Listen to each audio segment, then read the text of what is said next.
Sa ngalan ng Ama at ng Anak at ng Espiritu Santo, Amen. sumainyo ang Panginoon. At sumayo rin. Mga minamahal kong mga kapatid, si Jesus ang bugtong na anak ng Diyos Ama. Sapagkat lubhang maawain ng Diyos Ama, ganoon din ang pagkamaawain ng mabuting pastol na si Hesukristo. Sapagkat tayo rin nilikha na kawangis ng Diyos, likas sa atin ang awa at malasakit sa kapwa. Ipanalangin nating mapagyabong pa natin ito, upang tayo ay maging marapat gumanap sa banal na pagdiriwang. Aminin natin ang ating mga nagawang kasalanan. Tayo pong lahat, inaamin ko sa makapangyarihang Diyos At sa inyong mga kapatid, na lubha akong nagkasala sa isip, sa salita at sa gawa, at sa aking pagkukulang. Kaya isinasamo ko sa mahal na Birheng Maria, sa lahat ng mga anghel at mga banal, at sa inyong mga kapatid, na ako ipanalangin sa Panginoong ating Diyos. Kaawaan tayo ng makapangyarihang Diyos, patawarin tayo sa ating mga kasalanan, at patnubayan tayo sa buhay na walang hanggan. Amen. Panginoon, kaawaan mo kami. Panginoon, kaawaan mo kami. Kristo, kaawaan mo kami. Kristo, kaawaan mo kami. Panginoon, kaawaan mo kami. Panginoon, kaawaan mo kami.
Ikaw na nagaling ng mga kasalanan ng sanlibutan. Maawa ka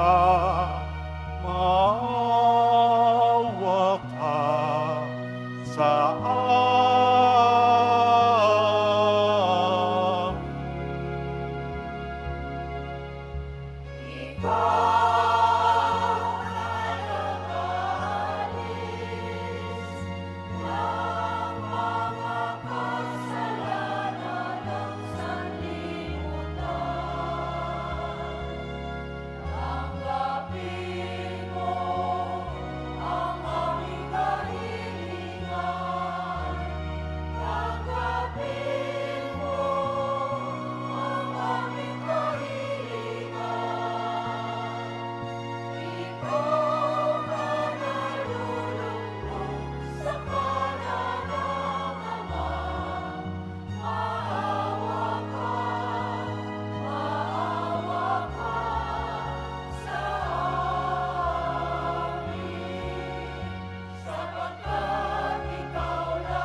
Madalangin tayo.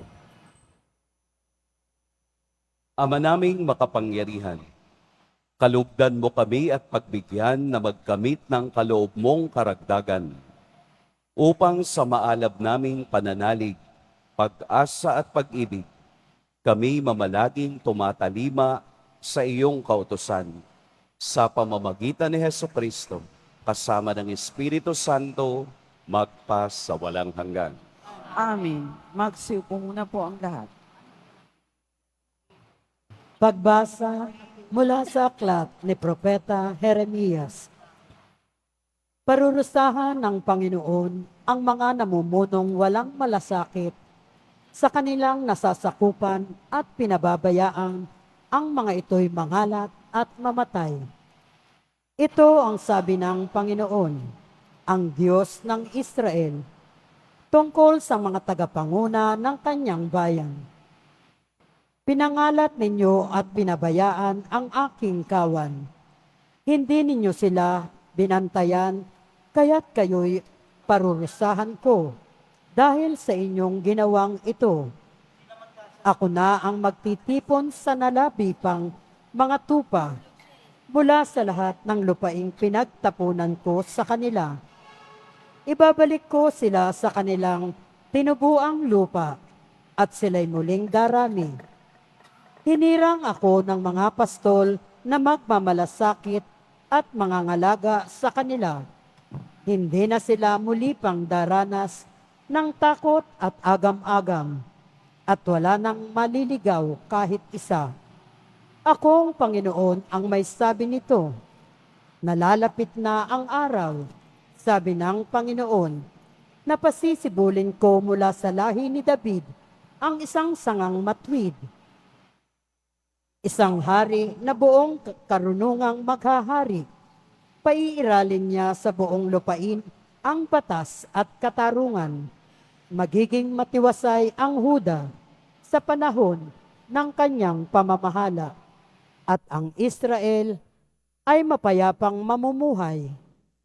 Ito ang pangalang itatawag sa kanya. Ang Panginoon ay matuwid. Ang salita ng Diyos. Salamat sa Diyos. Pastol ko'y Panginoong Diyos, hindi ako magdarahop. Pastol ko'y Panginoong Diyos, hindi ako magdarahop. Panginooy aking pastol, hindi ako magkukulang. Ako'y pinahihinlay sa mainam na pastulan at inaakay niya ako sa tahimik na batisan. Binibigyan niya ako niyong bagong kalakasan. Pastol ko'y Panginoong Diyos, hindi ako nagdaraho. At sangayon sa pangako na kanyang binitiwan, sa matwid na langdasi, doon ako inaakay.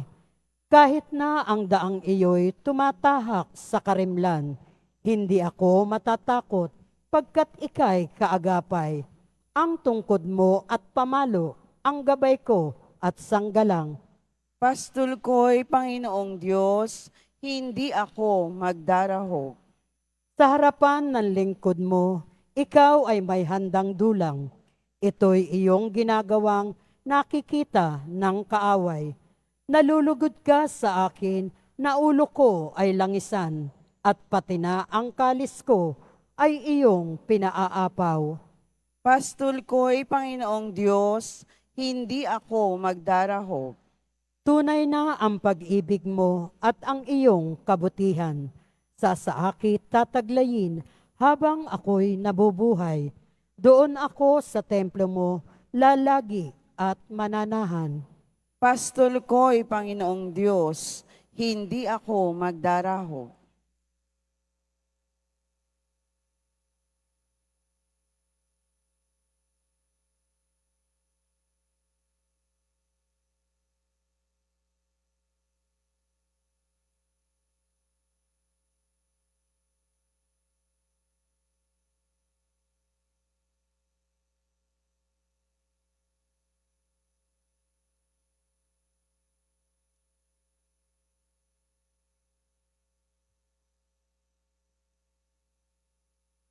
Pagbasa mula sa sulat ni Apostol San Pablo sa mga taga-Efeso. Mga kapatid, ngayon, dahil sa inyong pakikipag-isa kay Jesucristo, kayo'y dating nasa malayo ay nailapit sa pamamagitan ng kanyang kamatayan. Pinagkasundo niya tayo.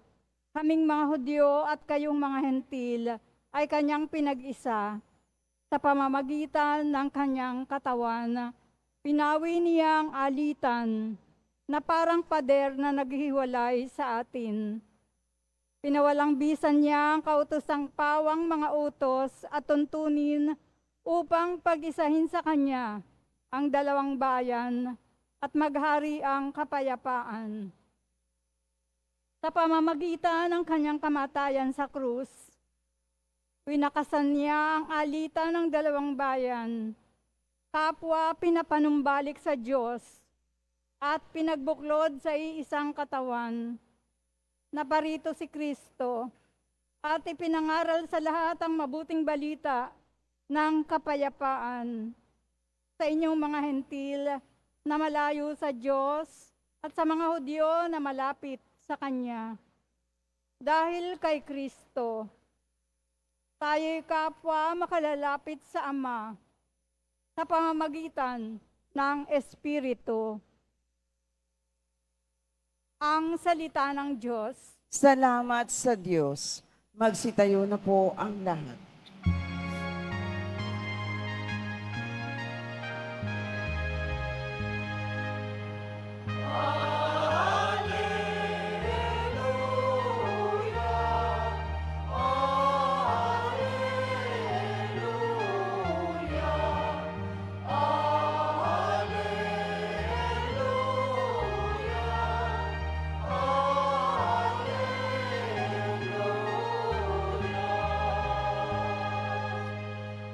Ang tinig ko'y pakikinggan ng kabilang sa aking kawan. Ako'y kanilang susundan.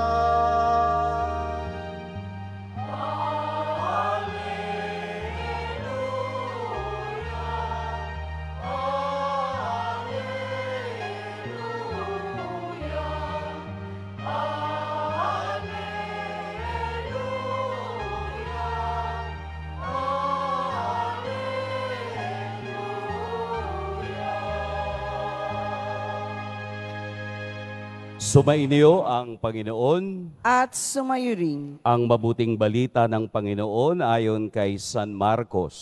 Papuri sa iyo, Panginoon. Noong panahong iyon, bumalik kay Jesus ang mga apostol at iniulat ang lahat ng kanilang naisagawa at naituro. Napakaraming taong dumarating at umaalis. Ano pat hindi na makuhang kumain ni Jesus at ng kaniyang mga alagad. Kaya't sinabi niya sa mga ito, magtungo kayo sa isang ilang na pook upang malayo sa karamihan at makapagpahinga kayo ng kaunti. Umalis silang lula ng bangka at nagpunta nga sa isang ilang na dako. Ngunit maraming nakakita sa kanilang pag-alis at nakilala sila. Kaya't mula sa lahat ng bayan, ang mga tao'y patakbong tumungo sa dakong pupuntahan ni na Jesus at nauna pang dumating doon kaysa kanila. Paglunsad ni Jesus, nakita niya ang napakaraming tao. Nahabag siya sa kanila sapagkat para silang mga tupang walang pastol. At sila'y tinuruan niya ng maraming bagay. Mga kapatid, ang mabuting balita ng Panginoon. Pinupuri ka namin, Panginoong Hesukristo. Magsiupo muna po ang lahat. Magandang tanghali po sa lahat. Atin pong purihin at dakilain ang ating Poong Jesus Nazareno.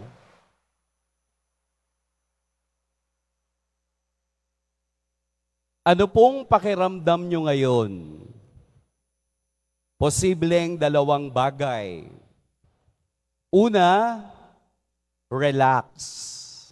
Pakitaas nga po ng kamay nung relax. Marami-rami rin, no? Siguro yung nakatayo, hindi relax. Pangalawa, aligaga. Ano ba yung aligaga? Yung bang bisi-bisihan, na wala namang pinagkakabisihan, pero nagmumukhang busy.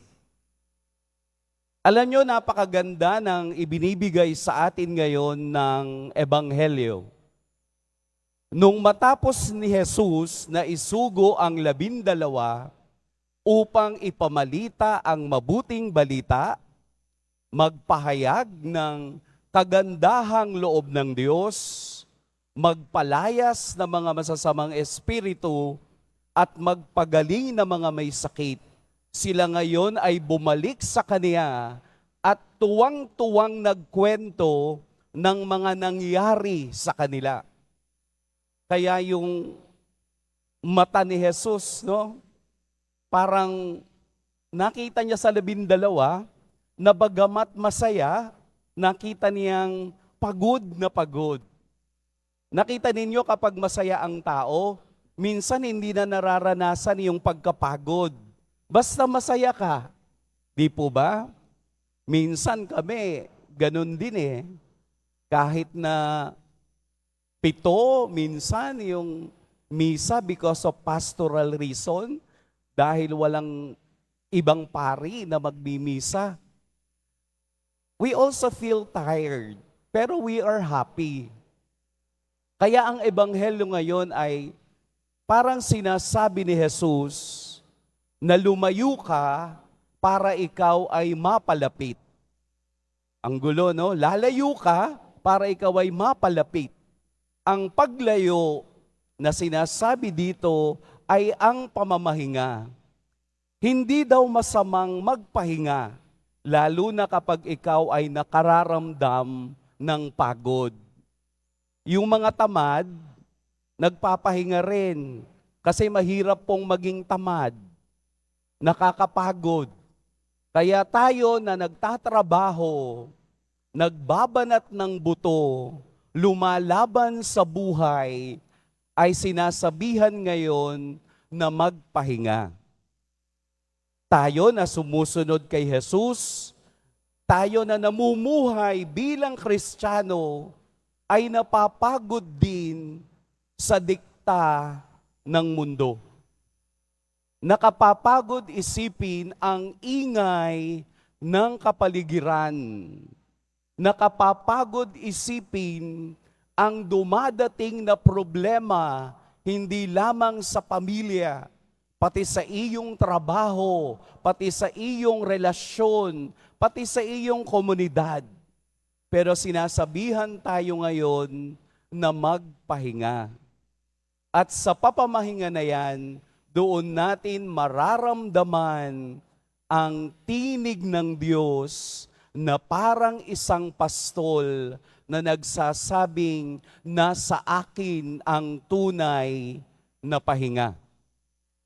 Kaya nga po nakita ni Jesus ang lahat ng maraming taong sumusunod sa Kanya, tumatakbo upang siya ay makita dahil nadarama nila na sa presensya ni Jesus, sa presensya ng Diyos, naroon ang tunay na pahinga. Kaya nga po tayo ay dumadayo pa dito sa ating dambana dahil gusto nating maramdaman ang paghaplos ng kamay ng Diyos upang maibsan ang ating pagod. Upang sa presensya ni Jesus, ang poong Nazareno ay makapagbigay ng tamang espiritu ng pag-ibig at ng awa. Magpahinga po tayo. Hindi po masama.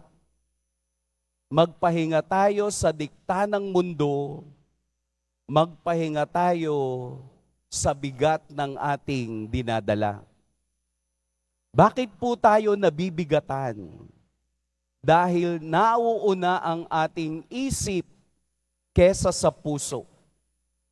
Hindi pa nangyayari, iniisip mo na.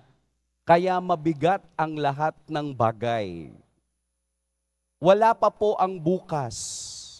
Ang mahalaga ay ang ngayon, ang maramdaman natin, ang pahingang ibinibigay ng Diyos.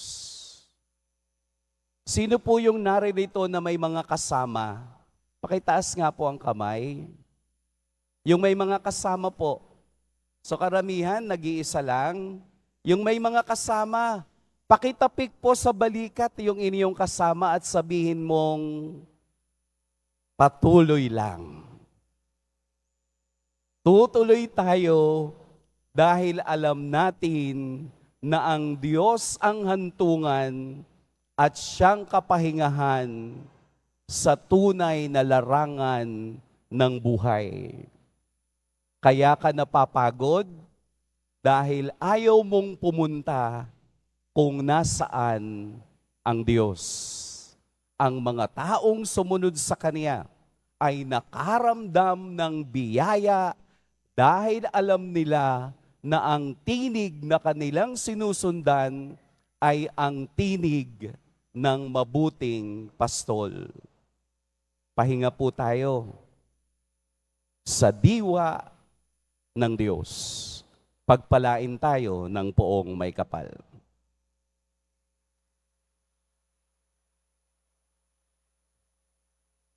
Magsitayo tayong lahat at sabay-sabay nating ipahayag ang ating pananampalataya. Sumasampalataya ako Sa Diyos amang makapangyarihan sa lahat, na may gawa ng langit at lupa. Sumasampalataya ako kay Jesucristong isang anak ng Diyos, Panginoon nating lahat. Nagkatawan tao siya lalang na Espiritu Santo, ipinanganak ni Santang Mariam Birhen, pinagpakasakit ni Poncio Pilato, ipinako sa krus, namatay, inilibing, nanaog sa kinaroroonan ng mga yumao, nang may 3 araw na buhay na maguli, umakyat sa langit, naluluklok sa kanan ng Diyos, amang makapangyarihan sa lahat. Doon magmumula at paririto at hukom sa nangabubuhay at nangamatay na tao. Sumasampalataya naman ako sa Diyos Espiritu Santo, sa banal na simbahang katolika, sa kasamahan ng mga banal, sa kapatawaran ng mga kasalanan, sa pagkabuhay na muli ng amatay na tao, at sa buhay na walang hanggan.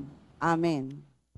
sa pamamagitan ng kaniyang anak na si Jesus, na malas natin ang awa at malasakit ng Diyos, kaya't buong pagtitiwala nating idalangin sa Kanya. Panginoon, kaawaan mo kami dinggin. Panginoon, kaawaan mo't kaming digin. Pagpalain mo nawa at gawing mga tunay na pastol ang iyong kawan, ang Santo Papa, mga obispo, kaparian, at mga pinunong laiko, nang sa gayoy patuloy silang mga laga ng iyong bayang hinirang at mag-alay ng mga sarili tungo sa kaganapan ng iyong kaharian. Manalangin tayo. Panginoon, kaawaan mo kami't dinggin. Tulungan mo, Diyos Ama, ang mga namumuno sa aming pamahalaan na sundan ang halimbawa ni Jesus na mabuting pastol, maawain, mapagkumbaba, at tapat sa sinumpaang tungkuling pangalagaan ang karapatan at dignidad ng kanilang mga pinaglilingkuran. Manalangin tayo. Panginoon, kaawaan mo kami't dinggin. Upang mamayani ang kapayapaan sa Ukraine, sa Holy Land, at sa buong mundo, at ipag-adya nawa ang sangkatauhan sa karahasan, kasakiman, at pang-aabuso ng kapangyarihan na nagdudulot ng kamatayan sa marami. Manalangin tayo. Panginoon, kaawaan mo kami at dinggin. Upang ang lahat ng mga nagdurusa dahil sa kalupitan ay daglian ng makaranas ng kapayapaan at mamuhay ng may kapanatagan at kalayaan. Manalangin tayo. Panginoon, kaawaan mo kami at dinggin. Ipamalas mo, Diyos Ama, ang liwanag ng buhay na walang hanggan sa mga kapatid naming nahimlay, nang sa gayoy manatiling buhay ang kanilang pag-asang sila'y muling mabubuhay. Manalangin tayo. Panginoon, kaawaan mo kami at dinggin. Ama, dinggin mo ang panalangin ng iyong bayan. Punuin mo kami ng iyong kagandahang loob at awa. Hinihiling namin ito sa ngalan ni Kristong aming Panginoon. Amen. Magsiupo muna po ang lahat.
Magsitayo po ang lahat.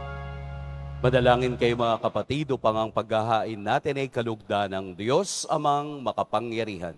Tanggapin nawa ng Panginoon itong paghahain sa iyong mga kamay, sa kapurian niya at karangalan, sa ating kapakinabangan at sa buong sambayanan niyang banal. Ama naming lumikha, lahat ng iyong mga paghahaing ipinag-utos noong araw ay iyong pinagtibay sa isang haing hantungan ng tanan. Tanggapin ang ginaganap ngayon ng iyong mga lingkod at basbasan mo ito ng kabanalang gaya ng iyong kaloob sa mga alay ni Abel na lubhamong ikinalugod upang ang mga handog ng bawat isang nagbigay para sambahin ang banal mong ngalan ay magkamit ng karagdagan mong kasiyahan sa pamamagitan ni Hesukristo kasama ng Espiritu Santo magpa sa walang hanggan. Amen. Sumainyo ang Panginoon. At sumayo rin, Itaas sa Diyos ang inyong puso at diwa. itinaasa namin sa Panginoon. Pasalamatan natin ang Panginoong ating Diyos. Marapat na siya ay pasalamatan. Ama naming makapangyarihan, tunay ngang marapat na ikaw ay aming pasalamatan. Sa iyong kagandahang loob kami iyong ibinukod upang iyong maitampok sa kadakilaan mong lubos. Kahit na ikaw ay aming tinalikdan dahil sa aming pagkasalawahan, gumawa ka pa rin ng magandang paraang may manguna sa amin para ikaw ay balikan. Kaya't ang iyong minamahal na anak ay naging isa sa mga taong hamak upang may kapwa kaming makapagligtas sa aming pagkapahamak at pagkaligaw ng landas. Kaya kaisa ng mga anghel na nagsisiawit ng papuri sa iyo, nang walang humpay sa kalangitan, kami nagbubunyi sa iyong kadakilaan.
Ama naming banal, ikaw ang bukal ng tanang kabanalan.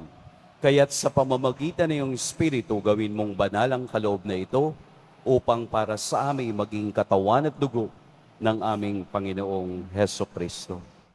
Bago niya pinagtiis ang kusang loob na maging handog, hinawakan niya ang tinapay, pinasalamatan kaniya, pinaghati-hati niya iyon, iniabot sa kaniyang mga alagad at sinabi, "Tanggapin ninyong lahat ito at kanin.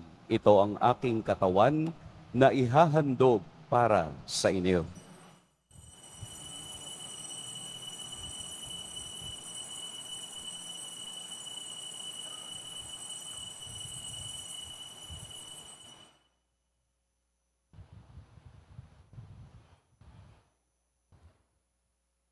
Gayun din naman, noong matapos ang hapunan, hinawakan niya ang kalis. Muli kaniyang pinasalamatan. Inabot niya ang kalis sa kaniyang mga alagad at sinabi, "Tanggapin ninyong lahat ito at inumin. Ito ang kalis ng aking dugo, ng bago at walang hanggang tipan.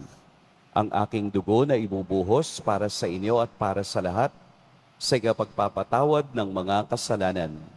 Gawin ninyo ito sa pag-alala sa akin."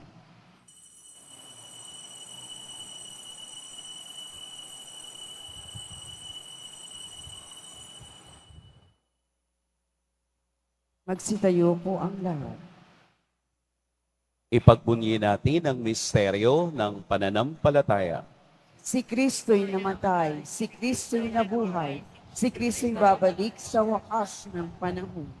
Ama, ginagawa namin ngayon ang pag-alala sa pagkamatay at muling pagkabuhay ng iyong anak. Kaya't iniaalay namin sa iyo ang tinapay na nagbibigay buhay at ang kalis na nagkakaloob ng kaligtasan. Kami nagpapasalamat dahil kami iyong minarapat na tumayo sa harap mo para maglingkod sa iyo. Isinasamo namin kaming magsasalo-salo sa katawan at dugo ni Kristo ay mabuklod sa pagkakaisa sa pamamagitan ng Espiritu Santo. Ama, lingapin mo ang iyong simbahang laganap sa buong daigdig. Puspusin mo kami sa pag-ibig, kaisa ni Francisco na aming Papa, at ni Jose na aming Obispo at ng Tanang Kaparian. Alalahanin mo rin ang mga kapatid naming nahimlay nang may pag-asang sila'y muling mabubuhay, gayon din ang lahat ng mga pumanaw.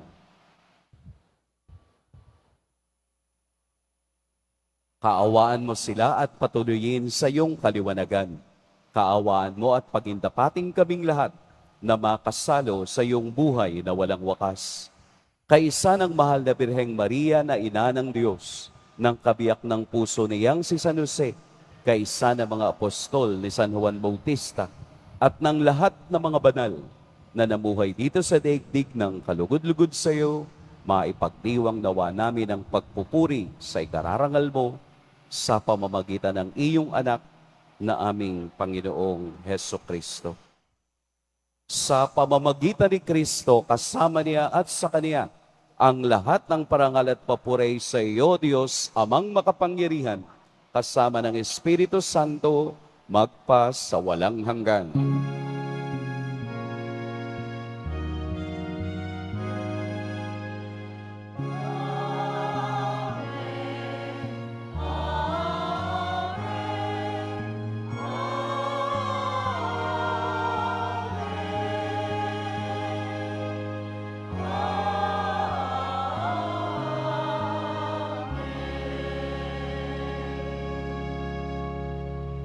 Sa tagubili ng nakagagaling na utos at sa turo ni Jesus na Panginoon natin at Diyos, awitin natin ng lakas loob.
Hinihiling namin kami iadya sa lahat ng masama. Pagkalooban ng kapayapaan araw-araw, iligtas sa kasalanan at ilayo sa lahat ng kapahamakan. Samantalang aming pinananabikan ang dakilang araw ng pagpapahayag ng tagapagligtas naming si Heso Kristo. Sapagkat iyo ang kaharian at ang kapangyarihan at ang kapurihan magpakailanman. Amen. Panginoong Kristo, sinabi mo sa iyong mga apostol, kapayapaan ang iniiwan ko sa inyo, ang aking kapayapaan ang ibinibigay ko sa inyo. Tunghayan mo ang aming pananampalataya at huwag ang aming pagkakasala. Pagkalooban mo kami ng kapayapaan at pagkakaisa ayon sa iyong kalooban, kasama ng Espiritu Santo, magpa sa walang hanggan. Amen. Ang kapayapaan ng Panginoon naway laging sumainyong lahat. At sumayo rin. Magbigayan kayo ng kapayapaan sa isa't isa. Peace be with you. Kordero ng Diyos na nag-aalis ng mga kasalanan ng sanlibutan, maawa ka sa amin. Kordero ng Diyos na nag-aalis ng mga kasalanan ng sanlibutan, maawa ka sa amin. Kordero ng Diyos na nag-aalis ng mga kasalanan ng sanlibutan, ipagkaloob mo sa amin ang kapayapaan. Magsiluhod po ang lahat. Narito si Jesus ang ating tunay na kapahingahan. Ito ang kordero ng Diyos. Ito ang nag-aalis sa mga kasalanan ng sanlibutan. Mapapalad ang inaanyayahan sa kaniyang piging. Panginoon, hindi ako karapat-dapat na magpatuloy sa iyo, ngunit sa isang salita mo lamang ay gagaling na ako.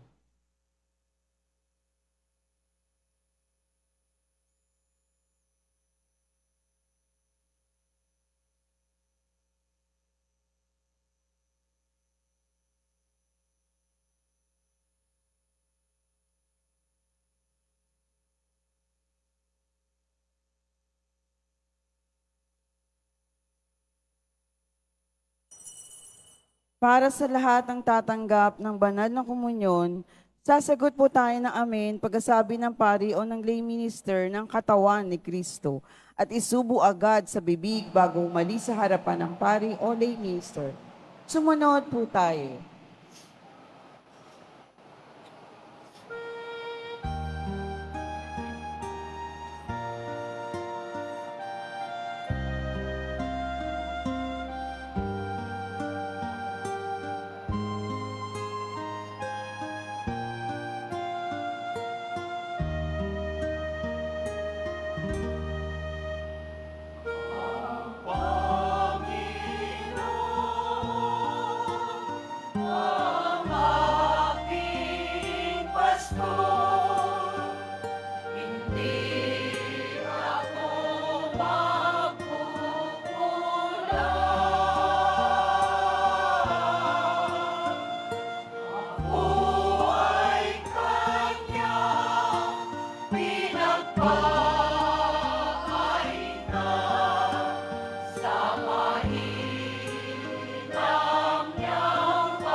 Mabibili pa rin po ang opisyal na imahe ni Jesus Nazareno.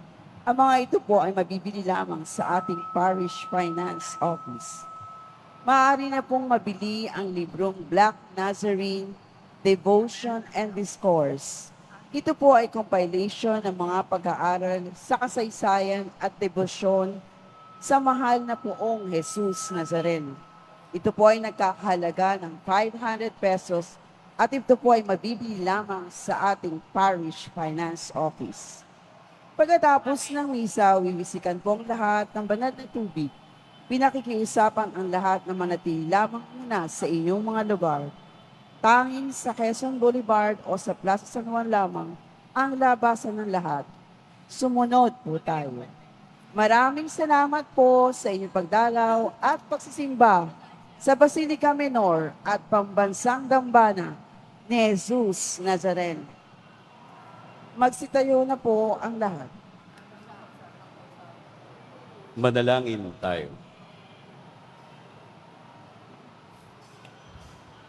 Ama naming mapagmahal, manatili kang kapiling ng iyong sambayanan na ngayoy pinapakinabang mo sa iyong sariling buhay at gawin mong kami pasulong na makahakbang mula sa dati naming pagkamakasalanan patungo sa pagbabagong nagdudulot ng iyong kabutihan. Sa pamamagitan ni Jesucristo, kasama ng Espiritu Santo, magpa sa walang hanggan. Amen. Sumainyo ang Panginoon. At sumayo rin. Yumuko kayo para sa pagbabasbas. Mahal na poong Jesus Nazareno, inihayag mo sa pamamagitan ng krus ang walang maliw na pag-ibig ng Diyos sa sangkatauhan. Pakinggan mo po ang kahilingan ng iyong angkan na nagsusumamo sa iyo. Makamtan nawa nila ang iyong katugunan at tanggapin ang kasagutan na may utang na loob na tinatanaw. Basbasan din po ninyo ang mga daladala nilang mga imahen at dasalan. Sa pamamagitan ng bendisyon na ito, naway maalala nila ang mga pangako nila noon sa binyag na ikaw ang kanilang iibigin at paglilingkuran bilang Panginoon magpa sa walang hanggan. Amen. At pagpalain kayo ng makapangyarihan at mapagmahal na Diyos, ang Ama at Anak at Espiritu Santo. Amen. Tapos na ang ating pagdiriwang, humayo kayong taglayang kapayapaan ng poong Jesus Nazareno. Salamat sa Diyos.